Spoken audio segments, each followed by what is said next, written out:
नमस्कार, सलाम और जूले। मैं हूं सोनम वांगचुक लद्दाख से। मैं लद्दाख में हूं और आप देख रहे हैं सिंधु नदी को बहते हुए यहाँ, और वो जो पहाड़ियाँ हैं उनके पीछे नुब्रा और चांगतांग के वो इलाके हैं जहाँ पर ये तनाव बढ़ता जा रहा है। हज़ारों सैनिक वहाँ ले जाए जा चुके हैं। सुनने में आया है चीनी वायुसेना के जहाज़ भी वहाँ तैनात किए गए हैं, और एक घंटे पहले भारतीय वायुसेना के जहाज़ भी मेरे ऊपर मंडरा रहे थे। सामान्यतः जब सीमा पर तनाव होता है तो हम आप जैसे नागरिक ये सोचकर सो जाते हैं रात को कि सैनिक इसका जवाब दे देंगे, मगर मैं आज आप लोगों को ये ज़रूरी बात बताना चाहता हूँ कि इस बार सिर्फ सैनिक जवाब नहीं, दो तरफा जवाब हो और उसमें नागरिक जवाब भी हो। तो आप जैसे नागरिक दिल्ली, मुंबई और बेंगलोर और अनेक शहरों से क्या कर सकते हैं इसमें, ये समझने के लिए पहले हमें समझनी होगी चीन की ये हरकत और वो ऐसा क्यों कर रहा है।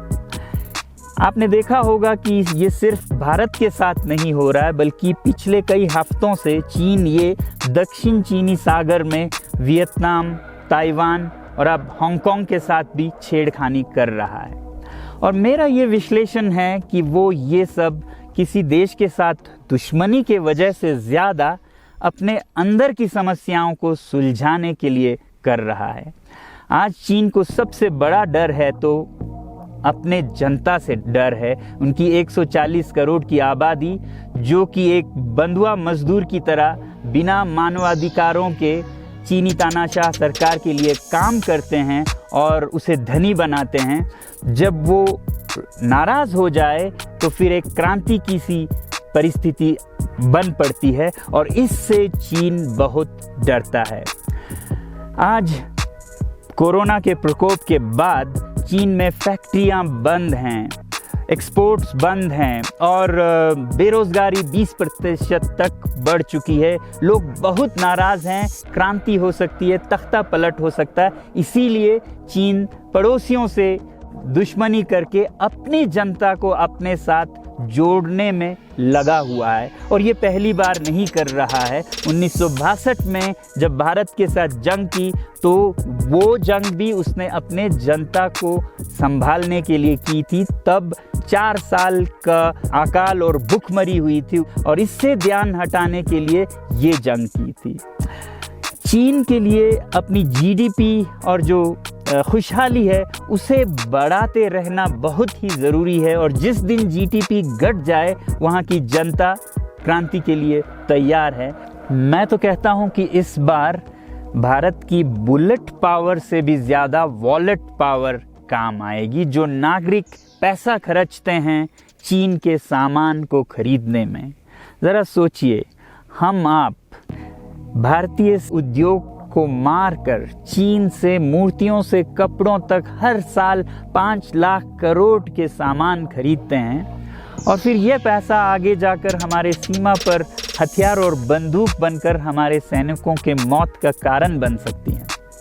तो इसलिए अगर हमारे देश के 130 करोड़ लोग और 3 करोड़ जो भारतीय बाहर के देशों में हैं, सब मिलकर भारत में और बल्कि दुनिया भर में एक boycott made in China movement या अभियान शुरू करते हैं, तो आज दुनिया भर में चीन के प्रति रोष है।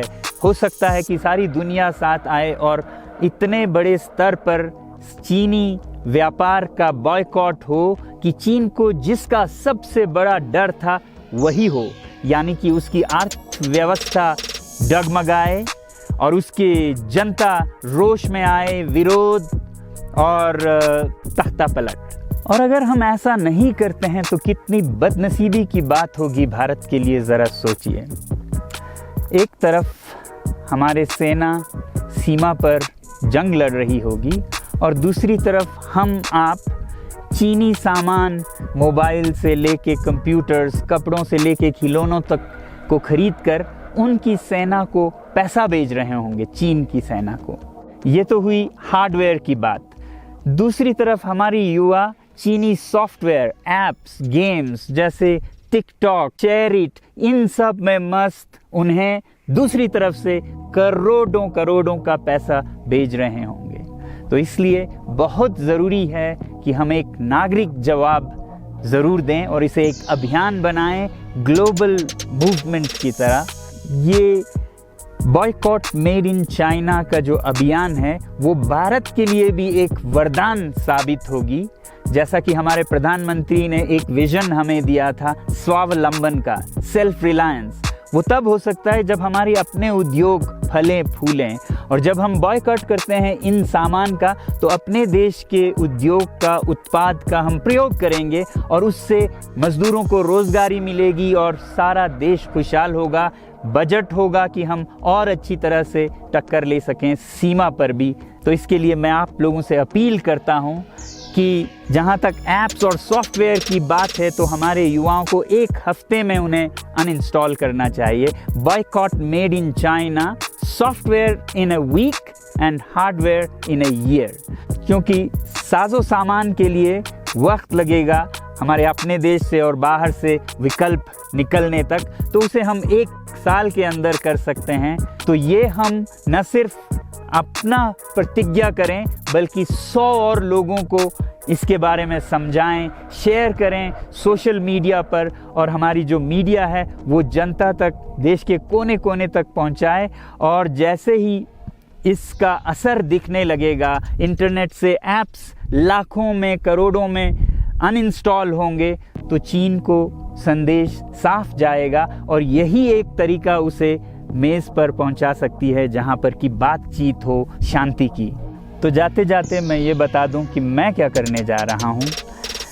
इस फ़ोन पर जो भी चीनी ऐप्स हैं उन्हें तो मैं 1 हफ्ते में हटा रहा हूं, बल्कि ये फ़ोन जो कि चीन में बना है इसे भी मैं 1 हफ्ते में अपनी ज़िंदगी से अलग कर रहा हूं। और 1 साल के अंदर हर वो चीज़ जिस पे मेड इन चाइना लिखा है उसे ज़िंदगी से निकालने जा रहा हूं।